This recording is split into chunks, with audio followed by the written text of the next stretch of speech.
Una mujer sin fortuna, un viudo marcado por la culpa, y una casa donde el invierno parece eterno. Celeste Moreau cruza el océano con un nombre ilustre y un pasado deshecho, buscando trabajo, dignidad y quizá algo más. Al llegar a la mansión Whitmore, descubre no solo un hogar enlutado, sino un hombre que ha sellado su alma tras la muerte. Pero hay heridas que solo el cariño puede tocar, y silencios que gritan más fuerte que cualquier palabra. ¿Qué secretos se esconden tras las puertas cerradas de la Quinta Avenida? ¿Puede una institutriz cambiar el destino de los poderosos? Te invito a quedarte hasta el final y a contarme desde dónde estás escuchando esta historia. ¿Crees que el amor puede renacer entre las cenizas? Nueva York, invierno de 1888. El viento helado recorre las calles empedradas de Manhattan como un lamento antiguo, silenciando carruajes y voces al paso. En la estación central, bajo una cúpula gris cubierta por la nevada reciente, desciende una mujer sola, envuelta en un abrigo de lana oscura, el rostro oculto tras el velo fino de su bonete francés. Su nombre es Celeste Moreau, y el frío no es lo que más le pesa. Lleva en la maleta los restos de un apellido noble reducido a papeles viejos y un puñado de recuerdos. Sus botas pisan con firmeza el andén mojado, aunque por dentro tiemble. Viene desde París, no con sueños, sino con una dignidad callada. Su padre, un antiguo diplomático caído en desgracia por un escándalo que aún susurra entre los pasillos del ministerio, murió sin limpiar su nombre. La familia lo perdió todo. Celeste vendió sus últimas joyas para pagar ese pasaje al nuevo mundo, y lo que le queda es una caja de madera donde guarda cartas antiguas y una fotografía agrietada de su madre. Después de 3 días recorriendo agencias y portales de empleo, la oportunidad llegó con la misma frialdad que la nieve que comenzaba a cubrir la ciudad. Una agencia de colocación francesa la recomendó como institutriz bilingüe. Su destino, la mansión del señor Ethan Whitmore, uno de los hombres más poderosos de la industria ferroviaria, y según los rumores, un viudo marcado por la tragedia. Cuando el carruaje se detiene frente a la casa, la imponente fachada neoclásica de piedra blanca parece aún más inhóspita bajo el cielo plomizo. Candelabros encendidos parpadean tras las ventanas altas, pero ni una flor, ni un sonido, ni una risa rompe el silencio de la Quinta Avenida. Al bajar, Celeste estrecha contra su pecho la maleta pequeña. Su otra mano tiembla apenas bajo el guante, pero su espalda permanece recta. La puerta se abre sin que ella toque el aldabón. Una mujer de cabello gris y expresión adusta la observa desde el umbral. «Debe de ser usted la señorita Moreau», dice con voz seca pero correcta. «Soy Mrs. Bradley, ama de llaves de la familia. El señor Whitmore la espera en la biblioteca». El interior de la mansión huele a madera encerada y a silencio. Los retratos familiares cuelgan de las paredes como vigilantes del tiempo. Al pasar junto a una gran escalera de mármol, Celeste vislumbra el reflejo de un reloj de péndulo marcando las 4 de la tarde. Cada tic parece un recordatorio de que ha llegado a un mundo donde no se permite el error. La biblioteca es un salón solemne, de estantes altos que abrazan paredes enteras, chimenea encendida y alfombras espesas. De pie junto a una ventana, con las manos en la espalda y la mirada perdida en el jardín nevado, está el señor Whitmore. Alto, de porte impecable y rostro severo, viste una levita de lana negra perfectamente abotonada. El cabello oscuro, ligeramente canoso en las sienes, está peinado hacia atrás. No se vuelve de inmediato. «Señorita Moreau», dice finalmente, sin girarse. «Habla usted inglés, supongo». «Sí, señor», con fluidez, responde ella en voz baja, con su acento francés apenas perceptible. Entonces él se vuelve. Sus ojos color avellana la analizan con una mezcla de distancia y juicio, como si estuviera pesando cada gesto, cada palabra no dicha. No ofrece la mano, Solo asiente. Los niños no necesitan una madre. Necesitan orden, instrucción y rutina. Supongo que la agencia fue clara en eso. Sí, señor. Mi hija tiene 7 años. Mi hijo, 10. No tolero gritos, caprichos, ni sentimentalismos innecesarios. Espero que no tenga problemas con eso. Celeste lo observa, sin desviar la mirada. Dentro de sí, algo se contrae, no por el tono de él, sino por la pena que lo rodea como una sombra espesa. Comprende sin que nadie se lo diga que el luto en esa casa no está en las paredes ni en el negro de las ropas, sino en la forma en que él ha congelado el alma de todos. No, señor, solo intento servir con dignidad, responde con firmeza. Un largo silencio cae entre ambos. Luego, él se vuelve nuevamente hacia la ventana, como si la conversación ya hubiese concluido. Mrs. Bradley le mostrará sus habitaciones. Comienza mañana. Buenas tardes. Celeste inclina la cabeza con gracia y se retira. El pasillo de regreso parece más frío.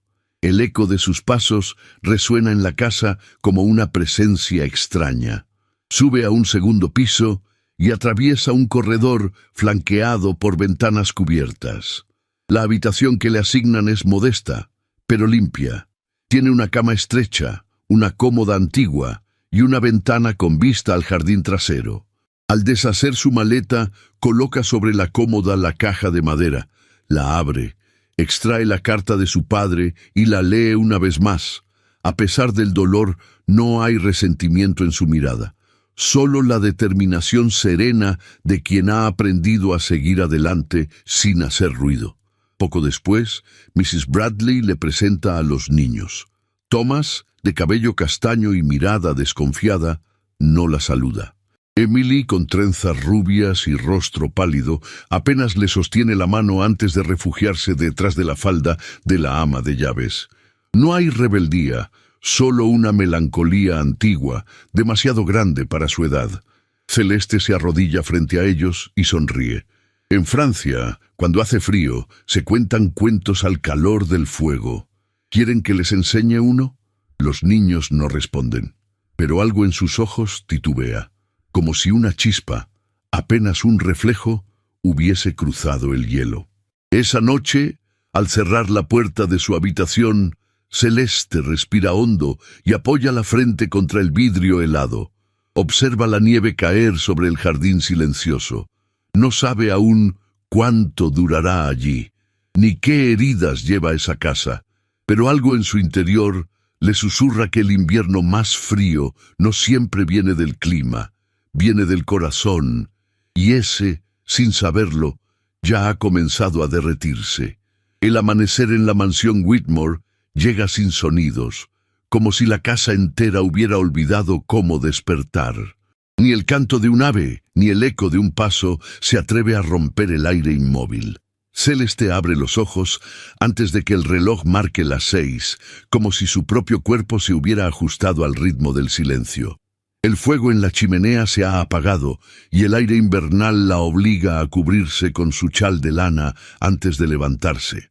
Afuera, la nieve cae con suavidad, cubriendo los jardines y los setos que se alinean en perfecta simetría. Todo en ese lugar parece pensado para ocultar el desorden del alma. Su primer pensamiento es para los niños. En un cuaderno de tapas azules anota pequeñas tareas diarias, lecturas, juegos de palabras, lecciones de francés. Lo hace con la delicadeza de quien siembra esperanza sin que nadie lo note. Cada página es una promesa silenciosa de orden y ternura. Cuando baja al desayuno, encuentra la cocina llena de actividad contenida. Las criadas murmuran en voz baja mientras preparan la bandeja del señor Whitmore. Los cuchillos cortan pan sin prisa, el té humea en tazas de porcelana, y las miradas furtivas se detienen sobre ella. La presencia de una extranjera en una casa donde nada cambia, desde la tragedia, resulta incómoda. Mrs. Bradley, de pie junto a la puerta, impone disciplina con solo un gesto. Celeste inclina la cabeza en saludo, con la serenidad de quien no pretende imponerse, sino aprender a respirar en medio del hielo. Los niños la esperan en la sala de estudio, un cuarto luminoso con cortinas de terciopelo gris y una gran mesa cubierta de libros. Thomas hojea un atlas con expresión distraída. Emily sostiene una muñeca de trapo con la mirada fija en la ventana. Celeste se aproxima sin palabras. Su voz, cuando habla, es un murmullo suave, como si temiera romper algo. ¿Saben cómo se dice nieve en francés?, pregunta con una sonrisa ligera. Thomas levanta la vista con curiosidad. ¿Nieve? ¿No? ¿Cómo? Neige, responde ella. Suena como si uno exhalara suavemente, como el viento cuando acaricia el cristal. Emily repite el sonido en voz baja. Su acento la hace reír sin querer, y por primera vez en mucho tiempo, el eco de una risa infantil atraviesa los muros de la casa. La institutriz se detiene, temiendo que ese sonido tan puro pueda despertar la desaprobación de alguien. Pero no ocurre nada. La casa sigue inmóvil, como si escuchara sin atreverse a juzgar. A lo largo de la mañana, Celeste les enseña pequeñas canciones francesas y un juego con fichas de madera que trajo desde París. Los niños se van soltando poco a poco. Thomas, aún con su aire serio, intenta pronunciar palabras nuevas. Emily, entre risas, se atreve a corregirlo. La escena es simple, pero en esa mansión donde el duelo se volvió costumbre, la simplicidad es una forma de milagro. A media tarde, mientras revisa los deberes, Celeste percibe la figura de Ethan en el umbral de la puerta. No ha hecho ruido al entrar, pero su presencia llena el espacio como una corriente invisible. Ella se pone de pie con respeto. Él observa la escena en silencio, los ojos fijos en los niños.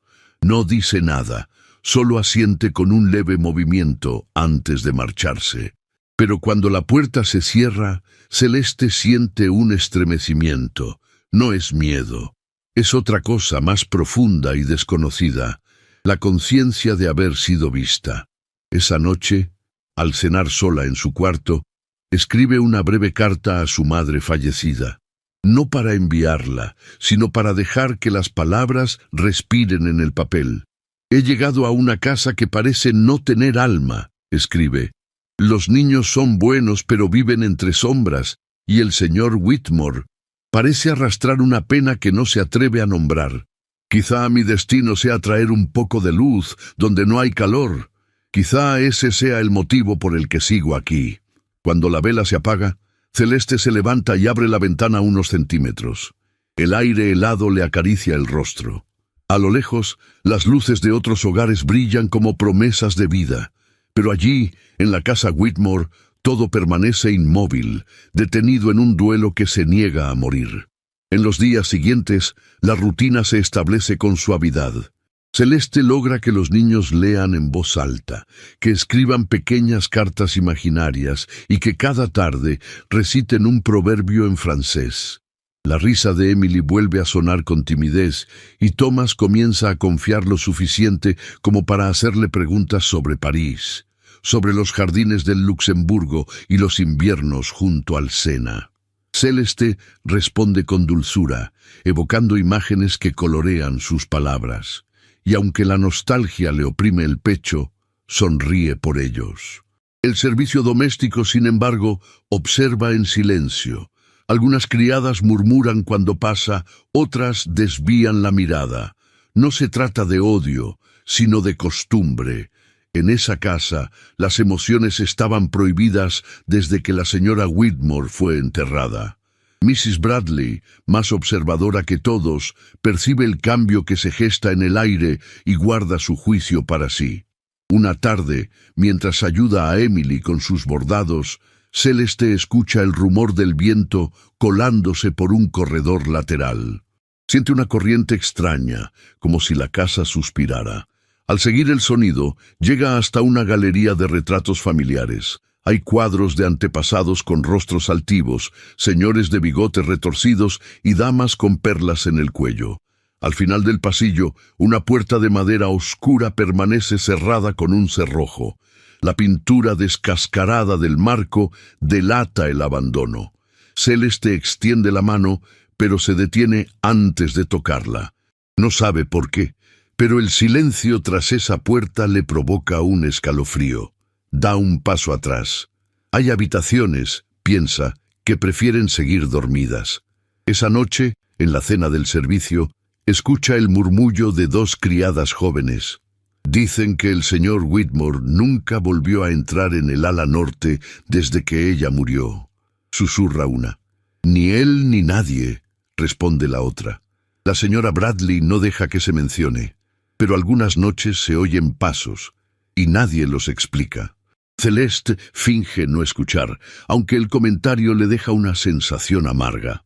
El pasado parece latir dentro de esas paredes como un corazón enfermo. Días después, Mrs. Bradley la llama a su despacho. La mujer, siempre correcta, sostiene un papel en la mano. El señor Whitmore ha sido invitado a una cena familiar. Dice, vendrán su suegra y la señorita Arabella Hawthorne. Me pidió que recordara que los niños deben cenar en sus habitaciones esa noche. Usted, por supuesto, no participará del evento. Celeste inclina la cabeza sin sorpresa. Lo entiendo, señora. Y otro consejo, señorita Moreau, añade la ama de llaves con una mirada más humana que severa. La alta sociedad de Nueva York es cruel con los que no encajan. Cuide sus pasos. Aquí la bondad no siempre se perdona. Celeste agradece con un gesto y se retira. No hay amargura en su expresión, solo resignación. Sabe lo que es ser invisible para el mundo elegante. Ya lo fue en París, cuando la fortuna de su familia se desmoronó.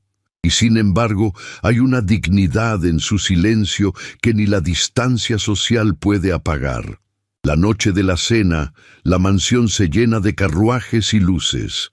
Celeste, desde la ventana de la sala de estudios, observa a las damas descender envueltas en sedas y pieles, con abanicos y joyas que brillan bajo los faroles. El sonido de la orquesta llega amortiguado hasta su habitación, como un eco de un mundo al que ya no pertenece. Prepara a los niños para dormir, les lee un cuento de Andersen y les deja una vela encendida en la mesita. Emily, medio dormida, le susurra, «¿Papá se reirá esta noche?» Celeste guarda silencio unos segundos antes de responder. «Quizá un poco», dice con una sonrisa suave. Tal vez alguien le recuerde que el invierno no dura para siempre.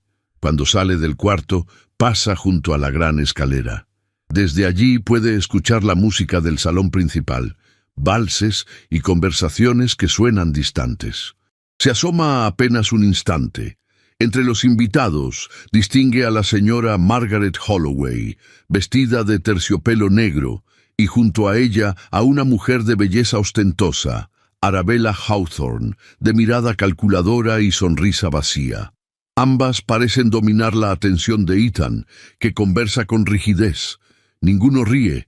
Celeste siente una punzada de compasión más que celos. Ese hombre tan respetado y temido parece un prisionero dentro de su propia vida, y aunque ella no lo admita, algo en su interior se estremece por él.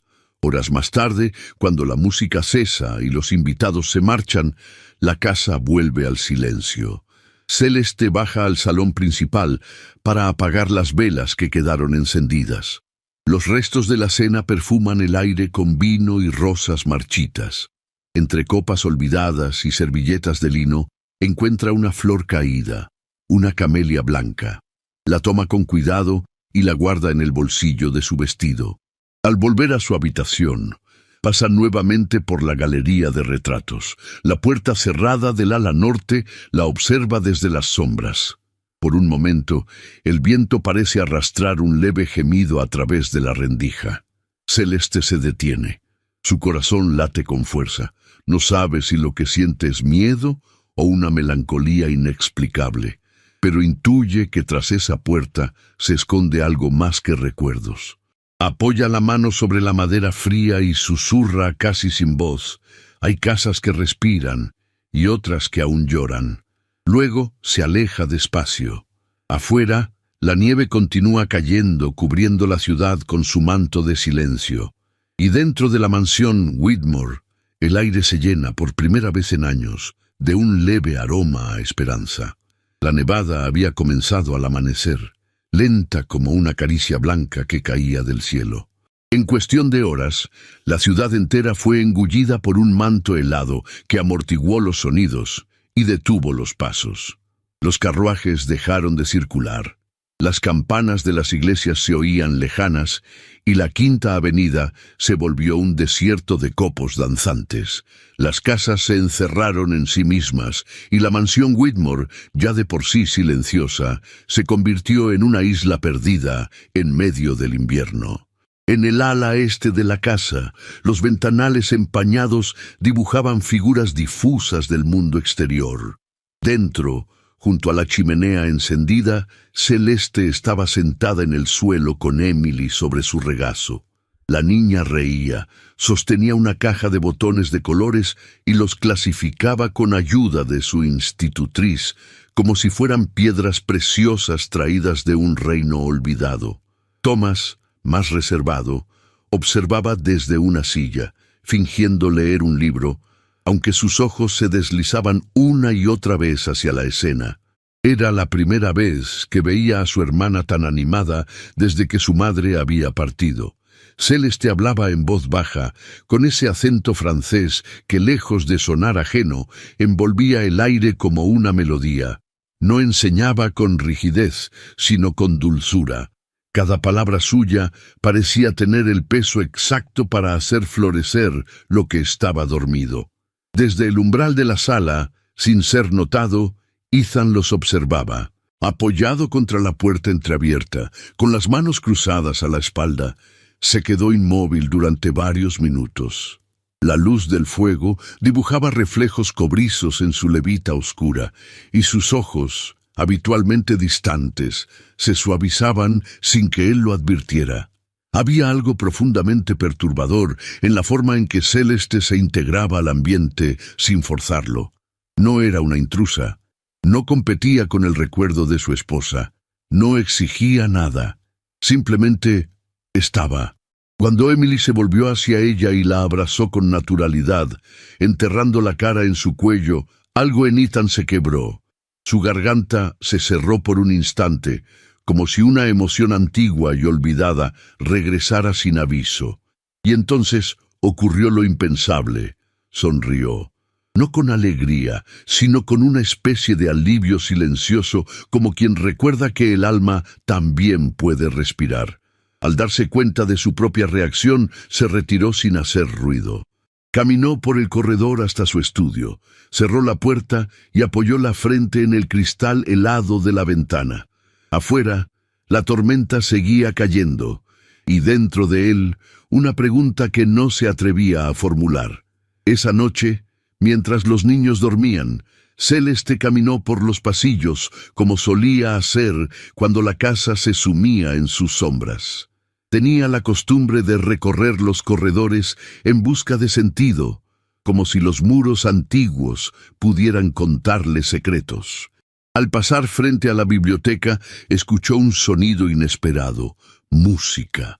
El piano, que hasta entonces había permanecido cerrado y cubierto por una tela bordada, emitía notas profundas y solitarias.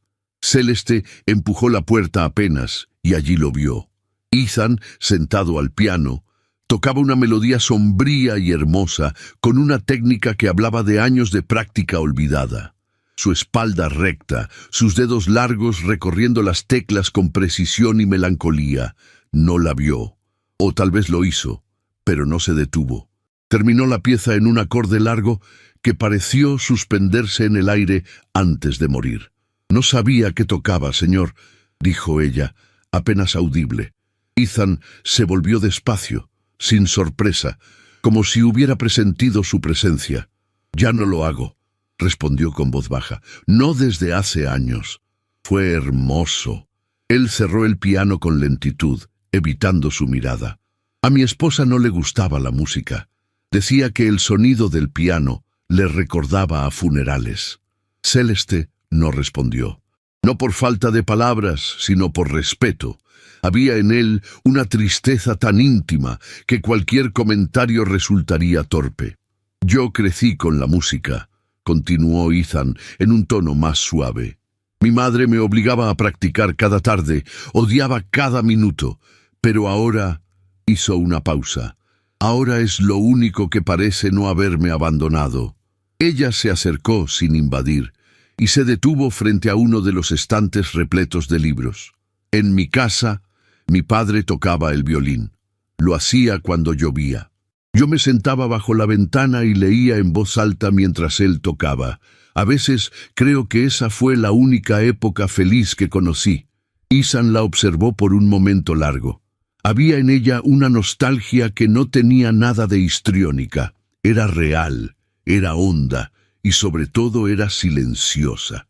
¿Le gusta leer?, preguntó. Es lo que más amo después del silencio. Una leve sonrisa asomó en sus labios. No era burla, era comprensión. Tiene usted una extraña forma de ser institutriz, señorita Moreau. ¿Eso es un reproche? No, es una observación. Aquí estamos acostumbrados a que el afecto se administre con cuidado, y usted lo entrega con generosidad. No sé amar de otra manera, dijo ella, sin vacilar. La frase quedó suspendida entre ambos, como una brasa que no se apaga. Ethan la sostuvo con la mirada unos segundos más, y luego, sin decir nada, se puso de pie. Caminó hacia la puerta, se detuvo un instante y, sin volverse, añadió: «Gracias por cuidar de ellos». Luego se marchó.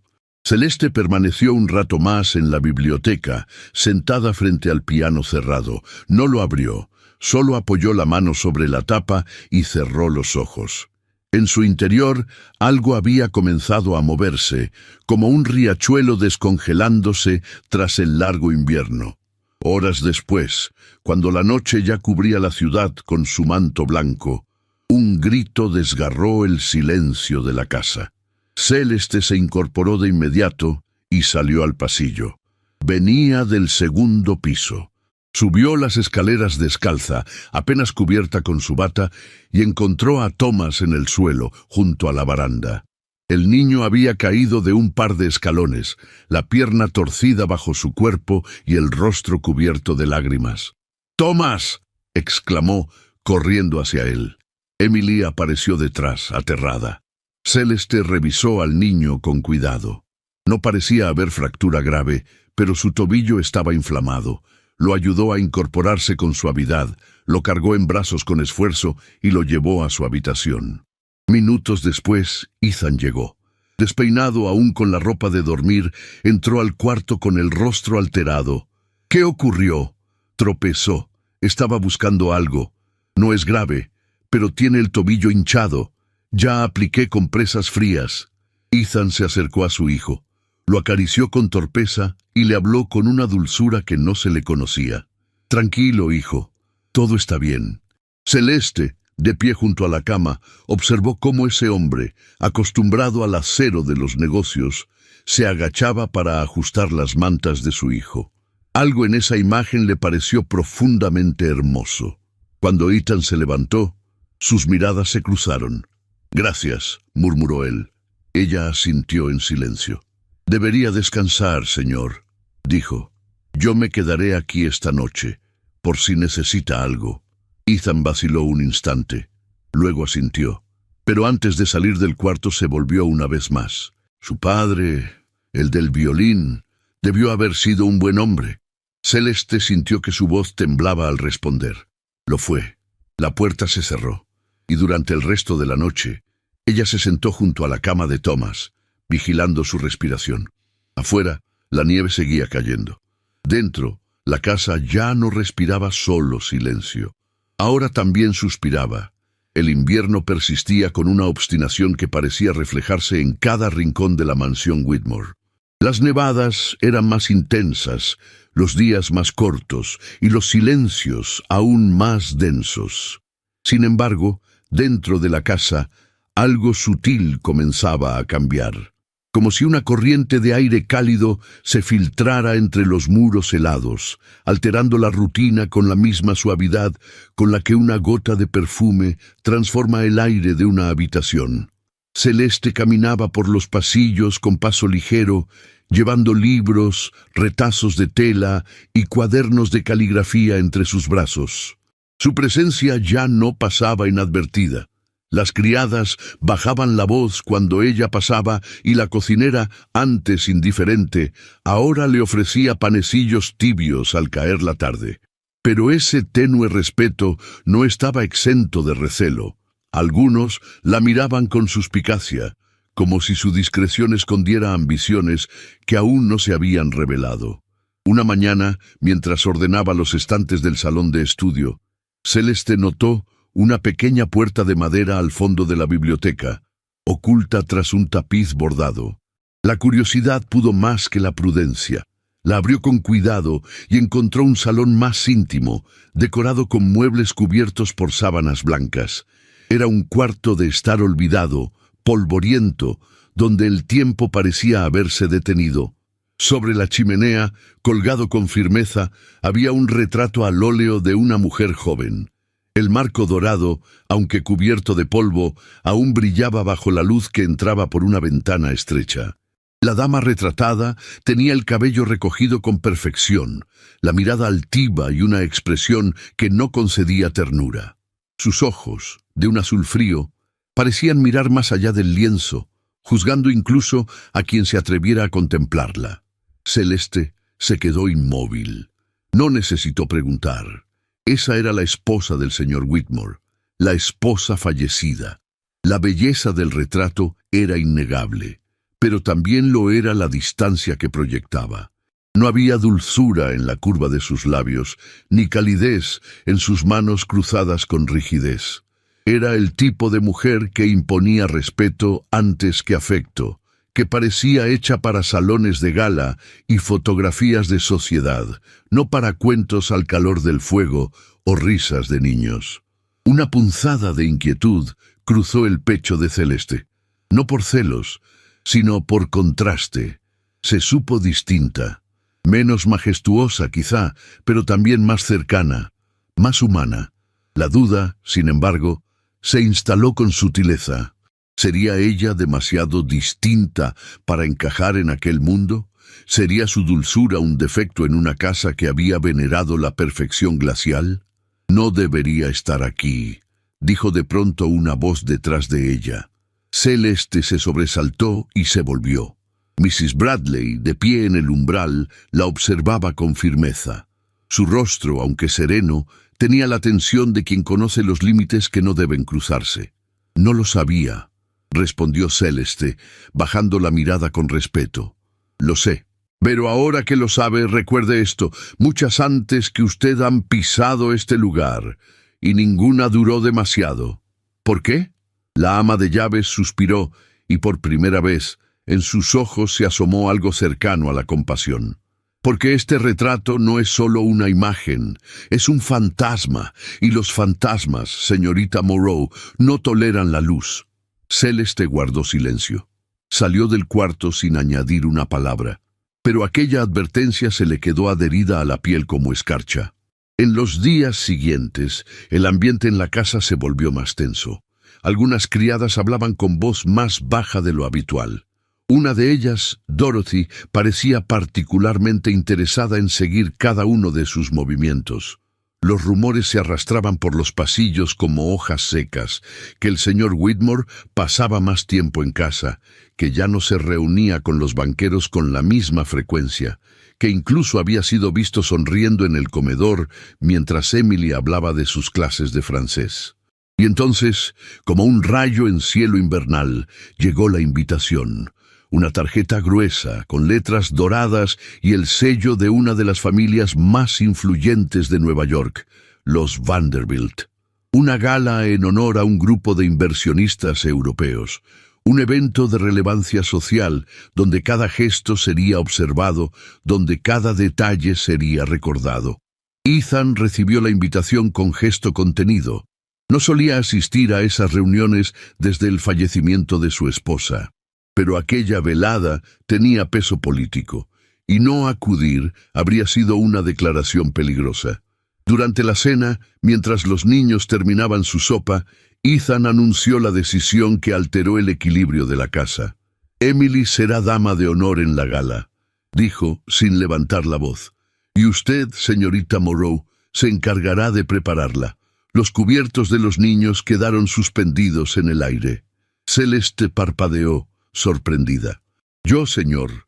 ¿Acaso no es usted quien la ha transformado en una criatura alegre y digna de ser presentada?», preguntó con calma.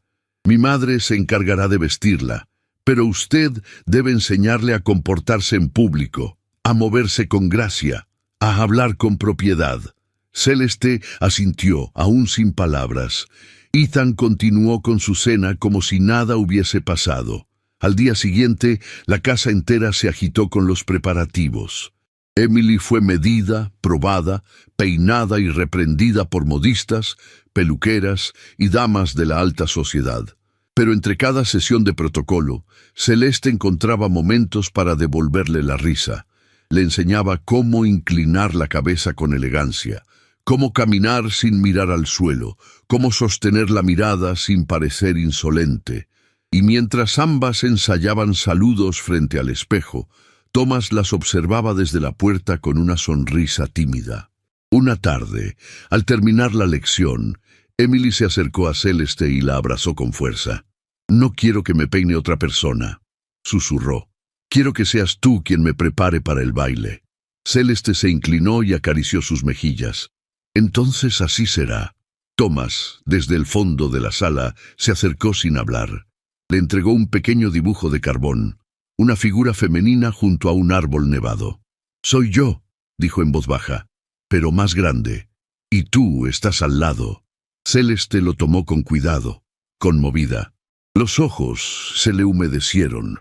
El afecto que esos niños le ofrecían era algo que no se podía forzar ni comprar. Era genuino, y en ese instante supo que ya no era solo una empleada. Había cruzado una frontera invisible que ninguna institutriz antes se había atrevido a tocar. Esa noche, cuando subía las escaleras con el dibujo en la mano, se cruzó con Ethan. Él la miró, luego bajó la vista hacia el papel. «¿Thomas?» «Sí, señor».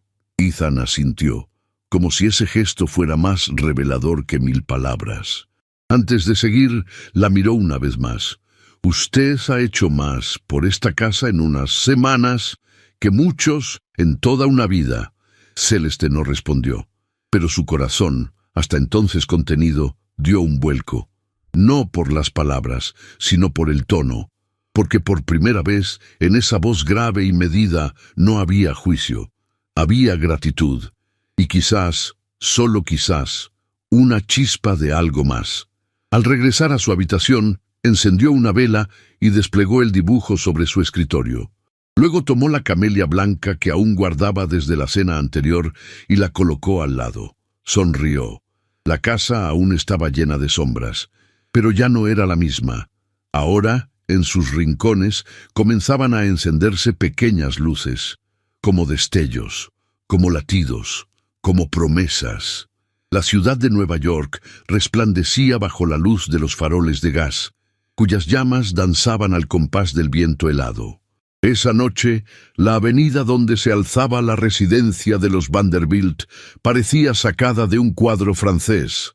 Carruajes alineados, caballos nerviosos, sacudiendo sus crines blancas, caballeros envueltos en abrigos de lana gruesa y damas cubiertas por pieles y encajes, descendiendo de los vehículos con la majestad de quienes sabían que sus pasos serían observados, juzgados, comentados.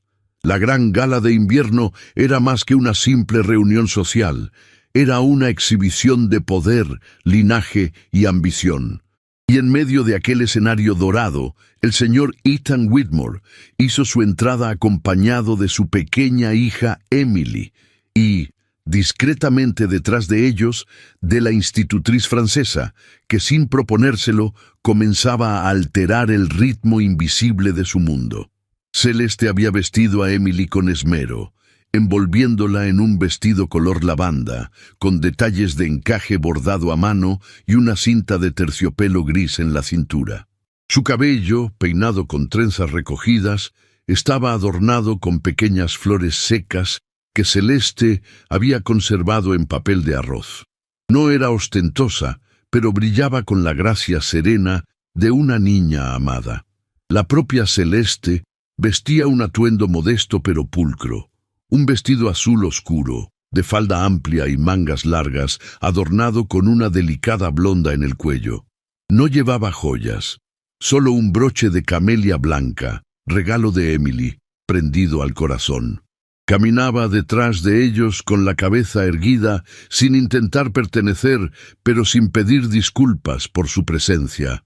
Los salones principales de la casa Vanderbilt eran un derroche de luces, música y aromas. Arañas de cristal colgaban del techo como constelaciones atrapadas. Los pisos relucían como espejos y los ventanales dejaban entrar el murmullo lejano de la ciudad dormida. Una orquesta tocaba un vals vienés y los invitados se deslizaban con movimientos ensayados entre bandejas de plata y copas de champán. Ethan, con su porte imponente y su levita negra perfectamente entallada, saludó con breves inclinaciones de cabeza a otros magnates, políticos y figuras del mundo financiero. No era un hombre de muchas palabras en público, pero su sola presencia imponía respeto. Celeste, desde un rincón cercano a la columna de mármol, observaba todo con atención, asegurándose de que Emily no se apartara demasiado. Su mirada iba y venía, a veces encontrando los ojos de Ethan en la distancia. Cuando eso ocurría, él sostenía la mirada un segundo más de lo necesario, luego desviaba los ojos hacia el gentío. Arabella Hawthorne hizo su aparición más tarde, envuelta en un vestido rojo profundo de satén italiano, con encaje negro en el escote y un abanico que agitaba como si con él dictara sentencias. Era alta, de cuello largo y nariz fina, con una belleza agresiva y consciente. Cuando se acercó a Ethan, lo hizo sin pedir permiso. Apoyó la mano sobre su brazo y murmuró algo que provocó una sonrisa forzada en los labios del viudo. No pensé que vendrías, Ethan, mucho menos acompañado de ese tipo de compañía. Vine por razones estratégicas, Arabella, nada más. Ella rió suavemente. Y la pequeña Emily luce encantadora, aunque creo que a algunas personas se les ha olvidado su lugar. Su mirada se deslizó con cálculo hacia Celeste, que en ese momento ayudaba a la niña a beber un poco de agua. La tensión se palpaba en el ambiente. Ethan no respondió, pero en sus ojos había un destello frío. Más tarde, cuando Emily fue llamada por otras niñas para participar en un juego ceremonial, Celeste se quedó brevemente sola junto a una mesa lateral. Observaba con interés los retratos antiguos que decoraban la galería. Fue entonces cuando Arabella se acercó con pasos felinos y sonrisa venenosa. «Señorita Moreau», dijo en tono elevado, para que varias damas alrededor escucharan. «Debe de ser agotador mantener tanto tiempo una posición que no le pertenece. ¿No teme que la confundan con una invitada? A veces la frontera entre lo correcto y lo ridículo es tan delgada». Celeste giró lentamente. Sus mejillas palidecieron, pero su espalda permaneció recta. Varias cabezas se giraron, fingiendo no oír, mientras saboreaban el espectáculo que comenzaba a desarrollarse. «Temo menos a la confusión que a la hipocresía, señora», respondió en perfecto inglés, sin elevar la voz. «Una que se disfraza de cortesía, pero está vacía de compasión. Y por cierto, no vine aquí a figurar, sino a cuidar de una niña, algo que me honra infinitamente más que cualquier joya o apellido». Hubo un silencio breve. Luego, alguien contuvo una risa. Una dama mayor asintió con disimulo y un caballero junto a ella murmuró un bien dicho casi inaudible. Arabella apretó el abanico con fuerza y se marchó, fingiendo indiferencia. Ethan había presenciado todo desde la distancia. No intervino. No porque no quisiera, sino porque vio en Celeste una fortaleza que no conocía y comprendió en ese instante que ella no necesitaba ser rescatada. Lo que ella ofrecía no era sumisión, sino dignidad. Horas después, cuando la gala llegaba a su fin y la familia Whitmore se preparaba para retirarse, Ethan caminó en silencio junto a Celeste mientras Emily dormía sobre el regazo de una criada. «Vi lo que ocurrió», dijo él en voz baja mientras el carruaje esperaba en la entrada. Celeste mantuvo la mirada al frente. «No fue nada, señor. Sí lo fue, y debí intervenir». No lo necesitaba. Ethan se detuvo y la miró con intensidad. «Tal vez no, pero lo haré si vuelve a ocurrir. No permitiré que nadie la humille, señorita Moreau». Ella parpadeó, sorprendida por la emoción contenida en sus palabras. Su voz tembló al responder. «Gracias, señor. De corazón». Subieron al carruaje sin más palabras. En el interior, el silencio era espeso pero lleno de significados. Emily dormía profundamente. Ethan miraba por la ventana, aunque sus pensamientos estaban lejos. Celeste, sentada frente a él, sostenía el broche de camelia blanca entre los dedos, como si intentara recordar que aún había ternura en el mundo. Esa noche, al llegar a la mansión, Ethan se detuvo frente a la gran escalera. «Buenas noches, señorita Moreau». «Buenas noches, señor Whitmore». Pero no se movieron de inmediato. Se miraron en la penumbra de la entrada, iluminados solo por la luz tenue de las lámparas. Sus ojos se dijeron más que sus labios. Un leve gesto, un paso no dado, una palabra que no se pronunció. Finalmente, cada uno subió por su lado, con el corazón más lleno que antes, pero también más inquieto, porque en esa noche de máscaras y apariencias, ellos no habían bailado. Y sin embargo, el corazón de ambos, en silencio, ya comenzaba a danzar. La tormenta comenzó entrada la tarde, como una advertencia susurrada entre los árboles. El cielo se cubrió de un gris espeso y sin fisuras, y pronto ráfagas de viento gélido comenzaron a sacudir las ramas secas del jardín. Los ventanales de la mansión Whitmore vibraban como si intentaran contener un lamento del invierno mismo. Dentro, la servidumbre se apresuraba a cerrar contraventanas, reforzar marcos y encender todas las chimeneas. Celeste guiaba a los niños por el pasillo principal, tomándolos de la mano, mientras el sonido de los truenos retumbaba a lo lejos. Emily, con su carita pegada al brazo de su institutriz, temblaba en silencio. Thomas, aunque intentaba mostrarse valiente, apretaba los labios con fuerza y miraba hacia las lámparas de gas, temiendo que se apagaran de pronto. La tormenta, sin embargo, no se limitó al ruido. Minutos más tarde, un crujido sordo sacudió la casa entera. Desde el ala norte, un estruendo de vidrios rotos y madera desgajada hizo eco por los corredores.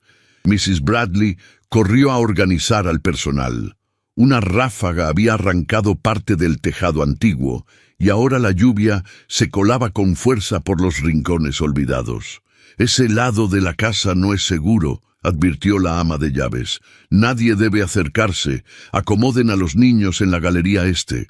Pero el ala este estaba ocupada por reparaciones de tuberías, y las habitaciones temporales que se habían preparado ya estaban ocupadas por los sirvientes. Celeste no quería que los niños pasaran la noche en un cuarto improvisado sin fuego ni cobijas. «Buscaré otro sitio», anunció con calma, «uno que esté seco y donde podamos encender la chimenea». Tomó una lámpara de aceite, cubrió a Emily con una manta gruesa y guió a ambos niños por el pasillo central. Subió un tramo de escaleras que no usaba desde su llegada y se adentró por un corredor de paredes cubiertas por retratos antiguos. El silencio era más denso allí. Las puertas estaban cerradas con llave, salvo una. La reconoció por la moldura tallada, idéntica a la que había visto semanas atrás, cuando sin querer había descubierto el cuarto secreto. Giró la perilla, crujió, pero cedió. El aire que salió del interior estaba frío, denso, cargado de polvo, pero el cuarto estaba intacto. Era una sala de estar privada, con una chimenea de mármol blanco, un piano cubierto por una sábana bordada y un gran ventanal protegido por cortinas pesadas. En una esquina, un diván de terciopelo celeste parecía haber aguardado décadas por una caricia. «Nos quedaremos aquí», dijo con voz firme. Acomodó a los niños junto al fuego, que encendió con manos hábiles. Les sirvió una infusión caliente y los ayudó a secar sus pies mojados. Pronto, ambos cayeron dormidos sobre una colcha que ella colocó en el suelo, envueltos en el calor del hogar improvisado. Entonces, el silencio volvió a llenarlo todo. Celeste se puso de pie y comenzó a recorrer la habitación. Reconocía ese aire de cosas no dichas, ese perfume de secretos que aún no se habían resignado a desaparecer. Sobre una cómoda antigua encontró un cofrecito de madera con cerradura rota. Dentro, cartas amarradas con cinta azul y sobre ellas un cuaderno de tapas gastadas. Lo abrió con lentitud. La caligrafía era femenina, angulosa, firme. No tardó en comprender que tenía entre sus manos el diario de la difunta señora Whitmore. Dudó un instante, pero sus dedos no obedecieron al recato. Comenzó a leer. Las primeras páginas hablaban de bailes, compromisos y vestidos. Pero pronto el tono cambiaba. Palabras como deber, asco, jaula y resignación se repetían con frecuencia alarmante. La esposa de Ethan había sido una mujer atrapada. No amaba a su marido. Lo había aceptado por conveniencia, empujada por su madre, y desde el inicio había cultivado un desprecio silencioso hacia todo lo que él representaba, su origen sin título, su mirada contenida, su forma austera de amar. En una de las últimas páginas, la frase era como un golpe. «Él no me toca el alma. Ni siquiera sabe cómo». Celeste cerró el diario con un estremecimiento, no por escándalo, sino por dolor, porque había en esas palabras una herida que seguía abierta. Y por primera vez entendió la distancia que Ethan mantenía con todo y con todos. Había amado sin ser amado, había sostenido un hogar sobre una mentira, y lo había hecho con la dignidad silenciosa de quien no pide consuelo. El chasquido de una puerta la hizo girar. Ethan estaba en el umbral.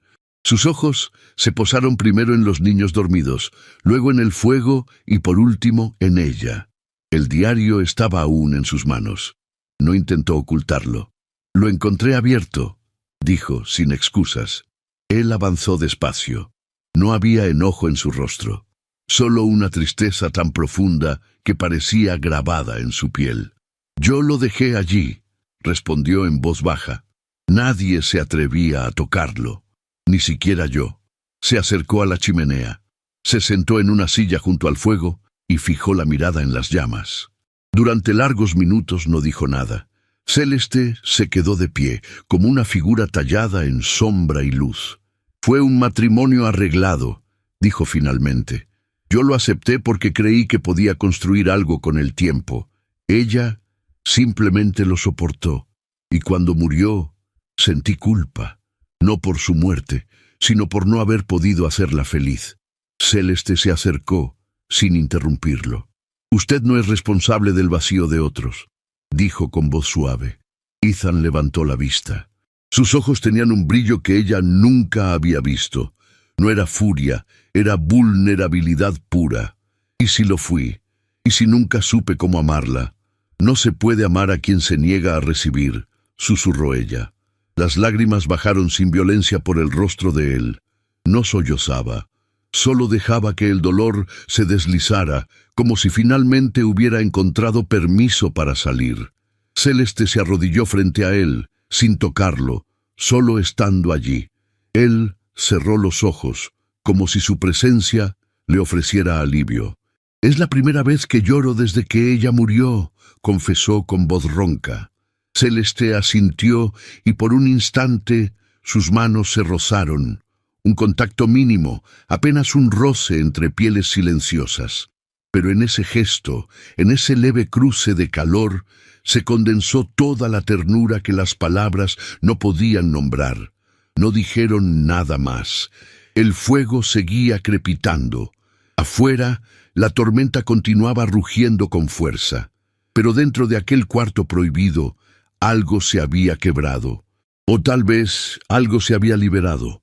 Y en ese espacio de sombras antiguas, por primera vez en años, la noche no fue enemiga, fue confesión y fue consuelo. La primavera apenas comenzaba a insinuarse entre las grietas del invierno. Un sol tímido acariciaba los cristales empañados de la mansión Whitmore, y los primeros brotes verdes asomaban entre la tierra húmeda del jardín. Dentro de la casa, sin embargo, la tensión crecía como una tormenta que se fragua en silencio. Algo flotaba en el ambiente, un susurro, una sospecha. Desde hacía días, la mirada de algunas criadas era distinta. Los cuchicheos cesaban en cuanto Celeste entraba en la habitación. Incluso la cocinera, antes amable, se volvió más seca, más contenida. Mrs. Bradley, con su intuición aguda, parecía percibir el cambio, pero no decía nada. Solo apretaba los labios y observaba con atención renovada. La raíz del escándalo tenía nombre: Dorothy. Aquella joven criada de rostro dulce y sonrisa estudiada, aliada en secreto de Arabella Hawthorne, había decidido que ya era hora de sembrar discordia.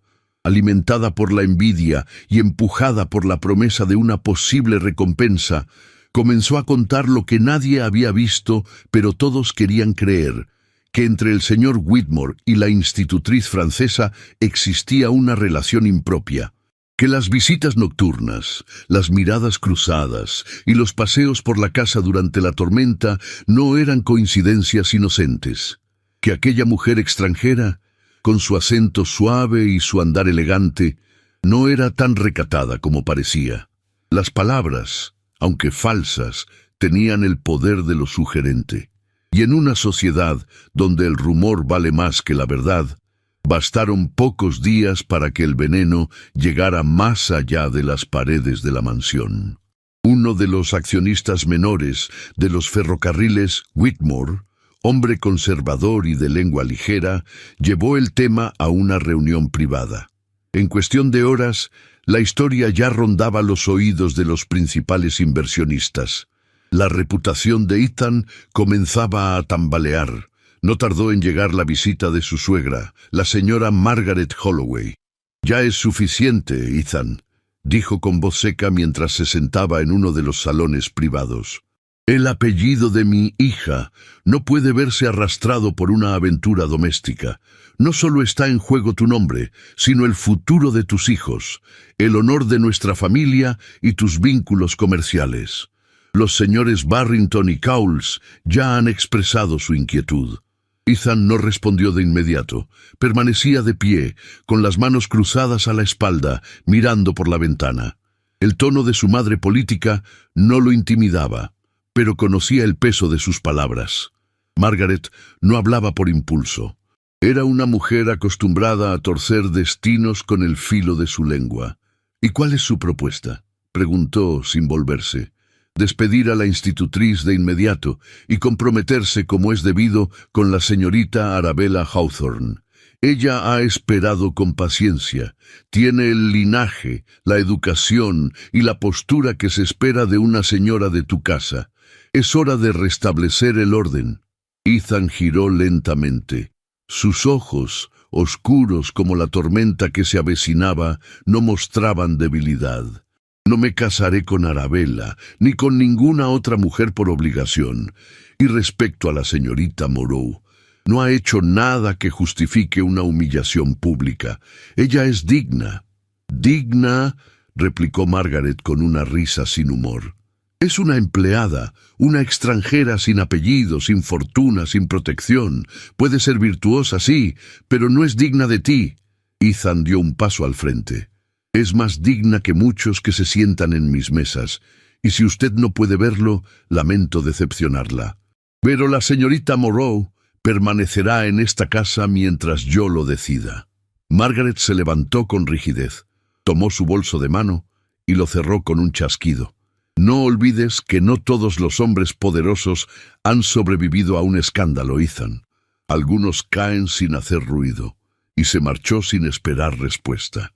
Esa misma tarde, Celeste fue llamada al despacho por Mrs. Bradley. La ama de llaves, visiblemente perturbada, intentó explicar la situación sin alarmarla, pero no pudo ocultar la gravedad del asunto. «Están hablando de usted, señorita Moreau. Dicen cosas que no puedo repetir. El señor Whitmore intentó protegerla, pero hay presiones, vienen de fuera y también de dentro».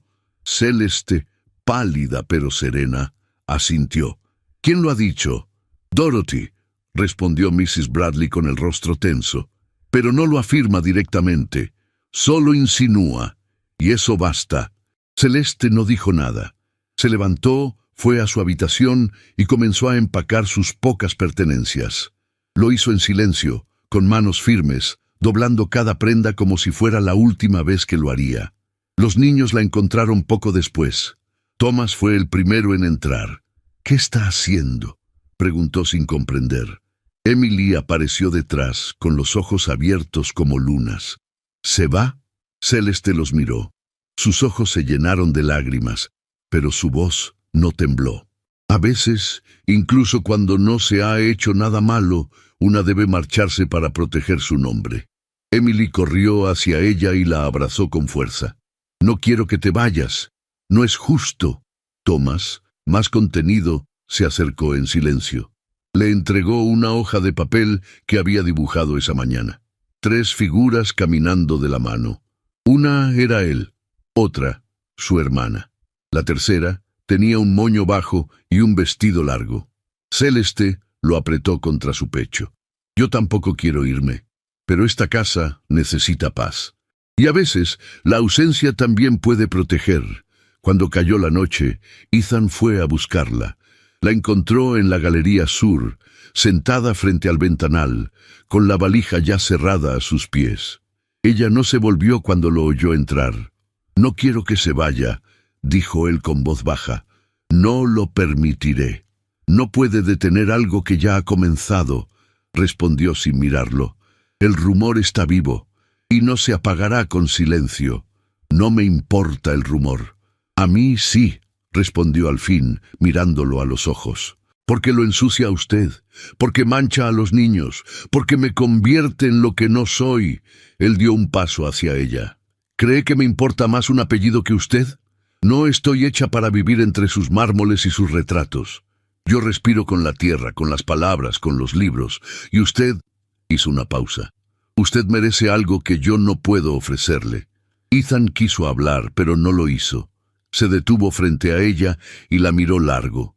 Su rostro, siempre tan firme, ahora parecía roto por dentro.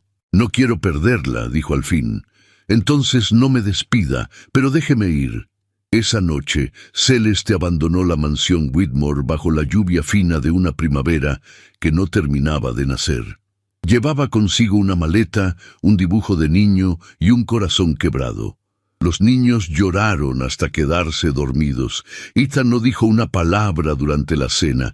La casa entera volvió a sumirse en el mismo silencio que un día la había envuelto. Pero esta vez ese silencio no era de luto, era de ausencia. Y dolía más que cualquier pérdida. La ciudad seguía envuelta en su lento despertar de primavera, pero en las calles más grises y olvidadas del centro, el invierno aún dejaba su aliento. En una calle estrecha de adoquines húmedos, entre edificios de fachadas descascaradas, se alzaba una pensión discreta, de muros apagados y ventanas pequeñas. Fue allí donde Celeste encontró refugio.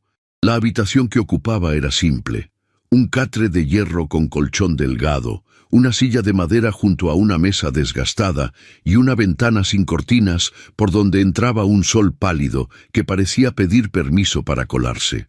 No había tapices ni espejos, solo una repisa donde colocó la caja de madera que contenía lo único que realmente le pertenecía: las cartas de su padre, el dibujo de Thomas y la camelia seca, guardada como si aún llevara el perfume de una noche imposible. Las primeras mañanas en la pensión fueron silenciosas. La dueña, una viuda austriaca de carácter duro y mirada honesta, no hacía preguntas. Le ofrecía café tibio con pan duro y con un leve gesto le indicaba la hora de salida. Celeste salía temprano con una cesta de costura bajo el brazo y caminaba hasta una boutique francesa en el barrio de Chelsea, donde una modista exigente pero generosa le había dado trabajo. Bordaba flores en cuellos de encaje, iniciales en pañuelos de lino y delicadas figuras en tules destinados a damas que nunca conocería. Su mente trabajaba con la misma precisión que sus dedos, pero el alma permanecía inmóvil. El mundo seguía girando sin ella. Cada día parecía una copia del anterior, salvo por el frío que se colaba bajo las mangas y la soledad que, lejos de disminuir, se hacía más profunda. En la mansión Whitmore, el cambio fue inmediato. Ethan no reaccionó con furia al saber que ella había partido. No rompió vasos, no levantó la voz, pero algo en su rostro se endureció como el mármol. Sus pasos resonaban más fuertes por los pasillos. Sus silencios se alargaban. Las reuniones con sus socios se volvieron menos frecuentes. Algunos días no salía de su estudio. Otros se iba antes del desayuno y regresaba entrada la noche sin que nadie supiera a dónde. Thomas y Emily, en cambio, no pudieron ocultar su tristeza. Sus risas se apagaron. La curiosidad con la que solían recorrer la biblioteca desapareció. Sus rostros estaban más pálidos, sus ojos más apagados. La pequeña Emily comenzó a toser por las noches, y Thomas, siempre tan valiente, se quejaba de dolores de cabeza y fiebre sin razón. Mrs. Bradley, alarmada, llamó a un médico. El diagnóstico fue claro: debilidad por tristeza, agotamiento y frío. Recomendó descanso, alimento cálido y una presencia que los reconfortara. Fue entonces cuando la ama de llaves tomó una decisión que no consultó con nadie. Una mañana, al salir el sol, se colocó su abrigo más grueso, se cubrió con un sombrero sencillo y tomó el carruaje de servicio sin dar explicaciones. Tardó horas en encontrar la pensión. Preguntó en tiendas, siguió rumores y finalmente llegó hasta la calle húmeda, donde los pasos no dejaban huellas sobre la nieve vieja. Tocó la puerta.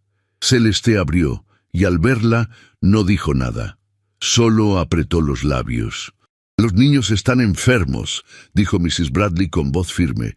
«Y no es solo el cuerpo, es el alma. Lo único que piden es que usted regrese, no a la casa, a ellos».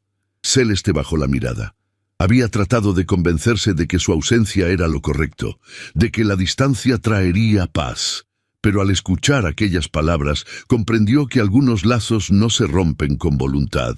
Se tejen con amor, y ese amor era más fuerte que el escándalo o la renuncia. Volvió esa misma tarde. No por deber ni por miedo, sino por ternura. Entró a la mansión sin ser anunciada. Llevaba un vestido sencillo, un sombrero oscuro y el corazón latiendo como si fuera la primera vez. Subió las escaleras directamente al cuarto de los niños. Al abrir la puerta, encontró a Emily dormida con la frente perlada de sudor. Thomas estaba sentado junto a ella, pálido, con la mirada fija en el suelo. Cuando la vio, no dijo palabra. Solo se levantó y la abrazó con fuerza, como si temiera que fuera una ilusión. Esa noche, Celeste no salió del cuarto. Preparó infusiones, cantó canciones en francés, les habló con dulzura y les acarició la frente con manos templadas por la ternura. El calor volvió poco a poco a los cuerpos pequeños, como si el alma también tuviera fiebre. Ethan no la vio hasta el día siguiente. Fue en la biblioteca. Ella estaba allí de pie, colocando libros infantiles en el estante más bajo. Al volverse, lo encontró observándola desde el umbral. Ninguno habló de inmediato, solo se miraron. Él la contempló como si fuera la primera vez, no como una empleada, no como una figura del deber. La miró como se mira lo irreemplazable. No sabía si regresaría, dijo él al fin. No regresé por usted, respondió con suavidad. Vine por ellos. Lo sé, admitió. Avanzó un paso. Sus manos estaban tensas, sus ojos sombreados por noches sin dormir. Pero me alegra que lo haya hecho, añadió. La casa sin usted no respira igual. Celeste sintió que el aire en sus pulmones se volvía más denso. No respondió, solo bajó la mirada. Cuando él salió, lo hizo sin añadir nada más. Pero en su escritorio quedó algo que ella encontró más tarde. Era una hoja doblada escrita con una caligrafía firme. Era su carta de renuncia, la misma que nunca había tenido el valor de entregarle. Estaba allí, intacta, sin manchas, sin dobleces recientes. Y en la parte inferior, escrita por una mano distinta, se leía una sola línea. Hubiera preferido no encontrarla jamás. Celeste sintió que el pecho se le cerraba, no por la dureza de las palabras, sino por su verdad, porque a veces lo más cruel que puede pasarle a un alma rota es conocer el consuelo. Esa noche, mientras los niños dormían profundamente por primera vez en semanas, ella salió al jardín. La nieve comenzaba a derretirse en silencio, dejando charcos que no reflejaban nada, y en medio del silencio comprendió que había huido para protegerse. Pero el amor, ese que nace sin permiso, había encontrado el modo de permanecer, incluso en su ausencia, incluso en su renuncia, incluso en la nieve, porque el amor verdadero no deja huellas, pero tampoco desaparece. La fiebre de Emily había cedido al fin, pero su rostro seguía tan pálido como los pétalos de las camelias que Celeste solía colocar sobre su mesita. El invierno se resistía a morir, y aunque los días se alargaban con tímida luz, el aire conservaba ese frío obstinado que parecía haber hecho su nido dentro de la mansión Whitmore. En los pasillos, las pisadas resonaban con la lentitud de los días grises, y en las habitaciones, el silencio había vuelto a instalarse como un huésped imposible de desalojar. Celeste permanecía al lado de la niña desde el amanecer hasta entrada la noche. Le leía en voz baja, le peinaba los rizos con suavidad, le contaba pequeñas historias sobre su infancia en París, sobre los inviernos de la Rue de Rivoli y el aroma a pan recién hecho que flotaba en las calles al amanecer. Emily la escuchaba con atención, como si esas palabras fueran parte del tratamiento que la mantenía viva. A veces sonreía débilmente, otras se quedaba dormida con la mano entre las suyas. Una tarde, cuando la niña despertó después de una siesta corta, el fuego crepitaba en la chimenea y la luz del crepúsculo teñía las paredes de un dorado cansado. Celeste estaba sentada junto a la cama, remendando un pequeño vestido. Emily la observó en silencio durante varios minutos antes de hablar. «¿Puedo decirte algo, mam?», preguntó con voz frágil. Celeste levantó la mirada y sonrió con ternura. «Claro, cariño. Puedes decirme lo que quieras». Emily respiró hondo y bajó la vista. Sus dedos jugueteaban con la sábana, arrugándola una y otra vez.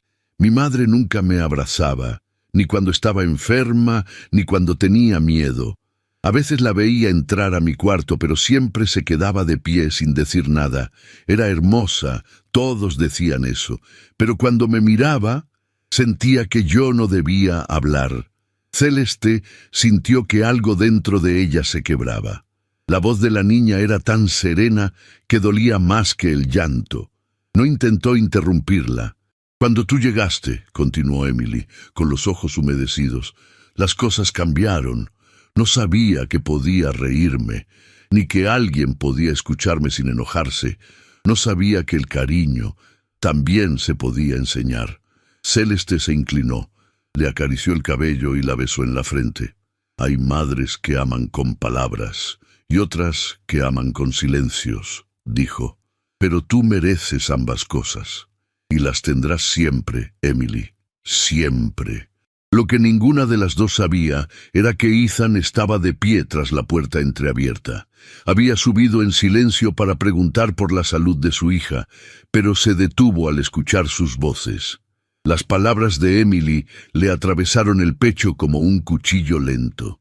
No fue solo el recuerdo de su esposa lo que lo estremeció, sino la verdad que había preferido ignorar durante años. El vacío que había permitido crecer dentro de su propio hogar. Permaneció allí, inmóvil, con la cabeza baja y las manos apretadas. Cuando finalmente se retiró, su rostro era el de un hombre que por fin se había visto a sí mismo. Esa noche, la mansión estaba en calma. Los sirvientes se habían retirado, los niños dormían, y la chimenea del despacho aún ardía con un fuego cansado. Ethan se encontraba solo, de pie frente al ventanal, mirando cómo la nieve volvía a caer. Sobre el escritorio reposaba el diario de su esposa fallecida, aquel que Celeste había encontrado y que él había leído una y otra vez en busca de respuestas. Pero ya no quedaban respuestas, solo la certeza de que el amor no vivido también deja huellas. Golpearon suavemente a la puerta. Era Celeste. ¿Quería verme, señor Whitmore? Él se giró despacio. Llevaba la misma levita oscura de siempre, pero su semblante era distinto. Sus ojos tenían un brillo que no era de autoridad, sino de cansancio. Señaló la silla frente al escritorio. Sí, siéntese, por favor. Ella obedeció sin saber qué esperar. Ethan tardó en hablar. Su voz, cuando lo hizo, sonó más baja que nunca. Esta tarde escuché a mi hija hablarle. No era mi intención, pero lo hice. Y no puedo fingir que no escuché lo que dijo. Celeste se mantuvo en silencio, con las manos cruzadas sobre su falda. No he sido un buen padre, continuó él. Fui un hombre que pensó que el respeto podía sustituir al afecto, que la corrección era una forma de amor, pero lo único que hice fue llenar esta casa de reglas y vaciarla de alegría. Mi esposa no fue feliz, lo sé, y creí que al mantener el orden, al cumplir con cada deber, estaba compensando mis fracasos. Me equivoqué. Sus palabras no temblaban, pero sus ojos sí. He pasado la vida temiendo el escándalo, la crítica, el error, temiendo sentir algo que no pueda controlar. Pero cuando usted llegó, todo eso cambió. Ethan se acercó a la chimenea, la mirada perdida en el fuego. Desde su llegada he vivido dividido entre lo que debo hacer y lo que deseo. Y me ha resultado insoportable, porque cada día que intento mantener las distancias, algo dentro de mí se quiebra un poco más. Celeste bajó la cabeza. No podía mirarlo. Sentía que cada palabra suya era un hilo que tiraba de su propio corazón. No me atrevo a pedirle nada, prosiguió él, ni siquiera su perdón. Solo quiero que sepa que lamento haberla herido. No con acciones, sino con mi cobardía, con mi silencio. Ella alzó la mirada y sus ojos se encontraron. En ellos había una mezcla de compasión y miedo, de ternura y renuncia. No tiene nada que disculpar, señor Whitmore. Cada uno carga su propio invierno, dijo Celeste. Algunos aprenden a sobrevivirlo, otros lo convierten en casa. Él dio un paso hacia ella, pero se detuvo. Estaban tan cerca que podía sentir el calor de su respiración. Ninguno habló. Solo permanecieron así, mirándose, atrapados entre lo que deseaban y lo que sabían que no debían desear. El fuego crepitó, rompiendo el silencio. Celeste fue la primera en apartar la mirada. Se levantó lentamente. Debería descansar, señor. Es tarde. Celeste, murmuró él, apenas un suspiro. Ella lo miró por última vez. En su rostro había lágrimas que no caían. Buenas noches, señor Whitmore. Cuando la puerta se cerró, Ethan quedó solo. Se acercó al escritorio donde un sobre sin abrir había quedado entre papeles olvidados. Era la carta de renuncia que ella nunca le entregó. La tomó, la sostuvo entre los dedos y sin pensarlo, la guardó dentro del bolsillo interior de su levita, como si con ese gesto pudiera conservar un pedazo de lo que no se atrevía a pronunciar. A la mañana siguiente, cuando Celeste despertó, un sobre descansaba sobre su tocador. Reconoció la caligrafía al instante. Era la letra de Ethan. Lo abrió con manos temblorosas. «Señorita Moreau, he dicho demasiadas cosas en silencio. He sentido demasiado sin expresarlo. Tal vez aún no merezca su indulgencia, pero quisiera pedirle un favor, no como su empleador, sino como un hombre que busca redimirse. Mañana por la noche se celebrará la cena benéfica anual en el Conservatorio de Arte. Me gustaría que me acompañara, no como institutriz, no como empleada, como igual. Si decide aceptar, el carruaje la esperará a las 7. Ethan Whitmore». Celeste releyó la carta una y otra vez. No sabía si llorar o sonreír. Era una invitación, pero también una confesión. No había promesas, ni peticiones de perdón, ni declaraciones abiertas. Solo una frase velada que lo decía todo. Como igual. Pasó el resto del día sin decir nada a nadie. Preparó las lecciones, atendió a los niños, ayudó a Mrs. Bradley con las flores del invernadero. Pero dentro de ella, el corazón no dejaba de latir con fuerza, como si esperara algo que temía desear. Al caer la tarde, abrió el pequeño baúl que había traído desde Francia. Dentro, envuelto en papel de seda, estaba el vestido azul que había usado en otra vida, en un baile donde creyó que el amor era un sueño. Lo alisó con cuidado, cosió un par de botones que faltaban y colocó en su cabello la única joya que aún conservaba, una horquilla de perlas que había pertenecido a su madre. Cuando el reloj marcó las 7, el sonido del carruaje resonó en la entrada. Celeste bajó las escaleras con paso lento, sosteniendo su capa con ambas manos. Mrs. Bradley la esperaba junto a la puerta y le sonrió con complicidad. «Nunca vi al señor Whitmore tan decidido en toda mi vida», dijo en voz baja. «Tal vez esta noche el invierno se rinda al fin». Celeste asintió, sin poder hablar. Salió al aire frío de la noche, donde la nieve caía con suavidad sobre las piedras. Subió al carruaje, cerró los ojos y respiró hondo. Por primera vez en mucho tiempo, no sintió miedo. Sintió esperanza. La noche caía sobre Nueva York, con una solemnidad que parecía anticipar lo inevitable. La nieve, persistente y delicada, cubría los tejados del Conservatorio de Arte como un manto de encaje blanco, y las farolas de gas proyectaban halos dorados sobre los carruajes que llegaban uno tras otro, descargando a damas enjolladas y caballeros de levita impecable. La cena benéfica anual era, como cada año, el evento más esperado por la élite neoyorquina. En su interior, los grandes salones resplandecían con luces de araña, música de cuerdas y copas que tintineaban con champán. Nadie, ni en los pasillos ni en los círculos más reservados, esperaba que Ethan Whitmore, aquel viudo intocable, distante y rodeado de rumores, apareciera esa noche, y mucho menos que lo hiciera acompañado.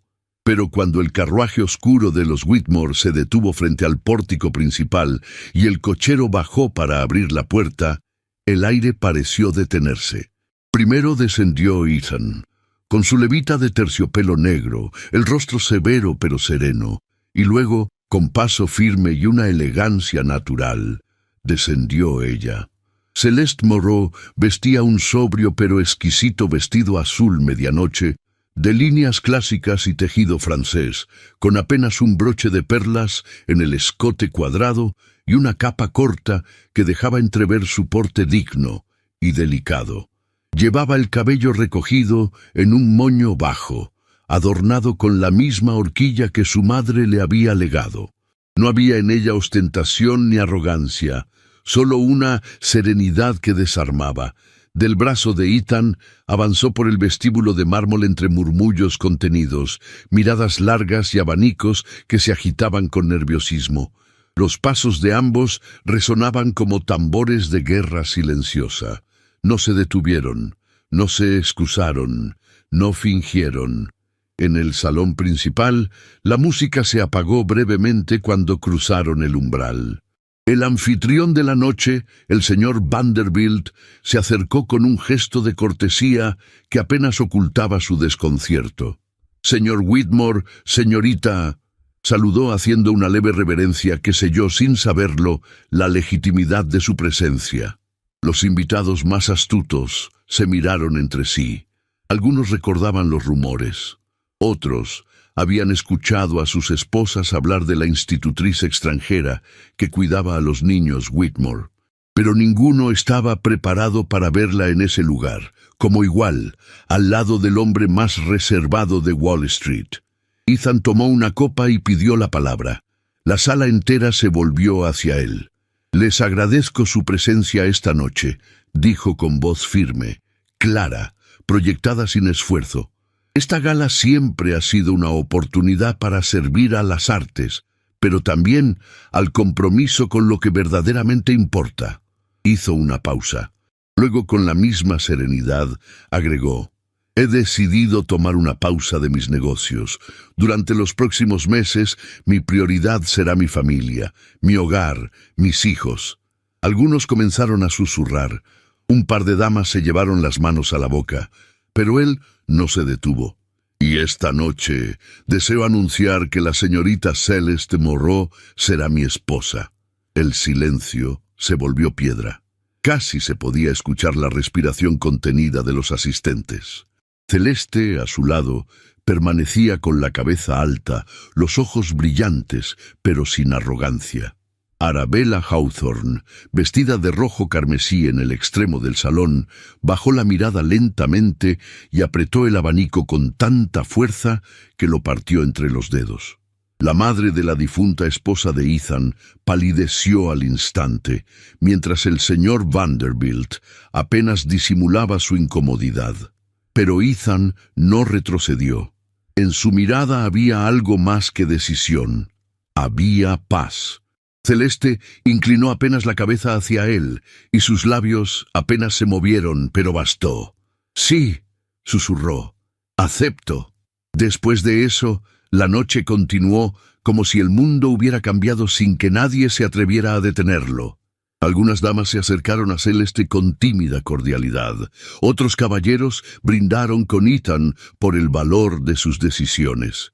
Pero muchos otros prefirieron observar desde lejos, incapaces de comprender cómo aquel hombre tan calculador había cedido a lo inesperado, al amor. Semanas más tarde, los titulares hablaron del escándalo Whitmore, pero en la mansión de la Quinta Avenida no hubo lugar para la controversia, solo para la vida. La primavera llegó con lentitud, como si temiera romper la fragilidad de lo nuevo. Los almendros florecieron en el jardín trasero y las ventanas, antes cerradas por años, se abrieron una a una para dejar entrar la luz. La biblioteca, otrora sombría, se llenó de risas infantiles y olor a papel nuevo.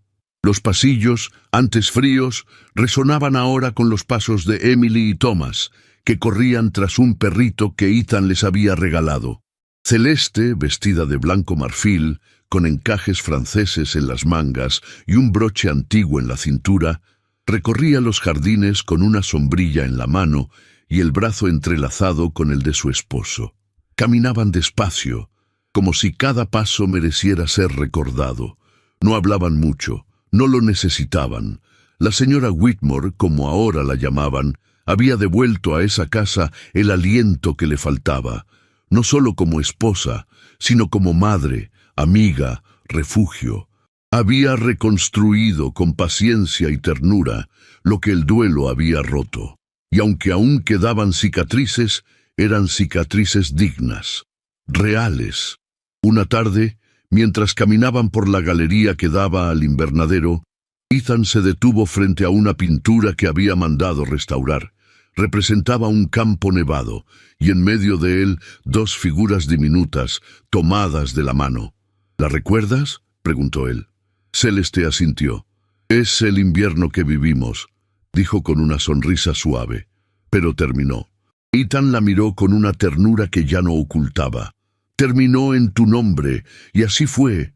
No hubo finales ruidosos, ni giros dramáticos, Solo el renacer lento, verdadero, de un hombre que volvió a amar y de una mujer que eligió no rendirse. Una historia que comenzó con silencio y terminó con la más serena de las verdades. El amor, cuando es real, no necesita permiso, solo valor. La primavera regresó a Nueva York con su esplendor habitual, pero este año el perfume de los cerezos tenía un matiz más dulce. Era 1905 y en la antigua mansión Whitmore, ahora convertida en una casa de puertas abiertas, la luz danzaba en los vitrales con la calma de quienes han aprendido a vivir sin temor al juicio ajeno. 10 años habían pasado desde aquella noche en la que el mundo pareció detenerse, cuando Ethan Whitmore declaró públicamente que la institutriz francesa sería su esposa. 10 años desde que la nieve dejó de ser un símbolo de encierro y se volvió recuerdo. Celeste caminaba por los jardines con pasos serenos, acompañada por una niña de cabello oscuro y ojos curiosos que no paraba de hacerle preguntas sobre flores, insectos y cuentos de París.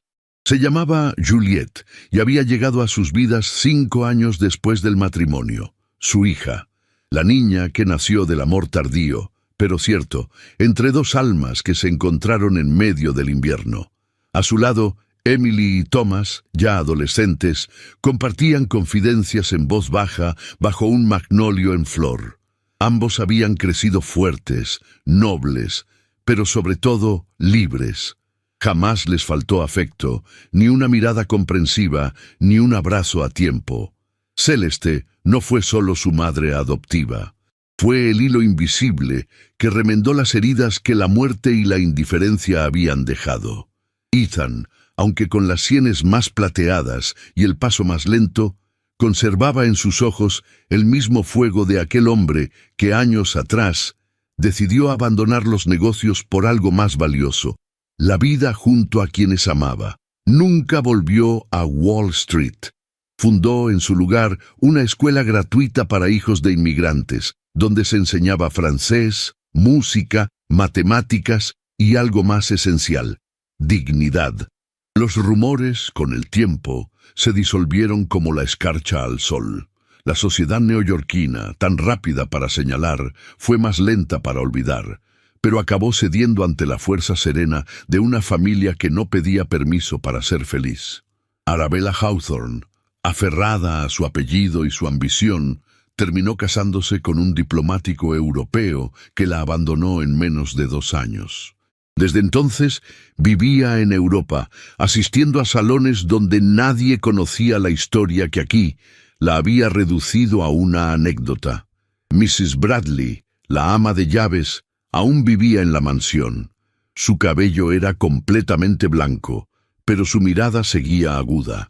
Había visto la transformación de esa casa desde el silencio hasta el bullicio alegre de los niños, desde el duelo hasta la risa. A veces, mientras tejía junto a la chimenea, decía que si las paredes hablaran, contarían una historia de redención.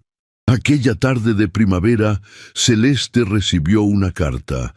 Provenía de Francia, era de su prima menor, quien ahora enseñaba literatura en Burdeos y había leído un artículo sobre su labor filantrópica en Nueva York. Al releer las líneas escritas con tinta azul, un nudo cálido se formó en su garganta, no por nostalgia, sino por gratitud. Había llegado al nuevo mundo sin nada salvo su nombre y un vestido de gala doblado con cuidado. Hoy tenía más de lo que alguna vez soñó. Al caer la noche, Ethan la esperó en la galería de los ventanales. Llevaba una manta sobre los hombros y 2 tazas de chocolate caliente. Juliette ya dormía. Emily y Thomas estaban en la ciudad, en un recital de música. ¿Recuerdas la primera primavera aquí?, preguntó él entregándole una taza. «Recuerdo que aún me sentía extranjera», respondió ella sonriendo, aunque ya no lo era. «Jamás lo fuiste para mí», susurró él, mirándola como la primera vez. Se quedaron en silencio, viendo cómo las luces de gas se encendían una a una en la Quinta Avenida. En el aire flotaba ese aroma indescriptible de las noches donde todo parece en su lugar. 10 años después, no quedaban ecos de escándalo, ni temores sin nombre. Solo una certeza invencible: el amor verdadero, aunque llegue tarde, se queda. Y en esa casa que un día estuvo llena de luto, ahora solo quedaban risas, libros abiertos y el sonido suave de una historia que, aunque escrita entre lágrimas, tuvo su merecido final feliz. A veces, la vida nos lleva por caminos inesperados. Celeste llegó a Nueva York con las manos vacías, pero con el corazón lleno de dignidad. Ethan había cerrado el suyo al amor, creyendo que no merecía una segunda oportunidad. Y sin embargo, en medio de un invierno marcado por el silencio y el prejuicio, 2 almas heridas aprendieron a reconstruirse, a escucharse y a elegir el amor por encima del miedo.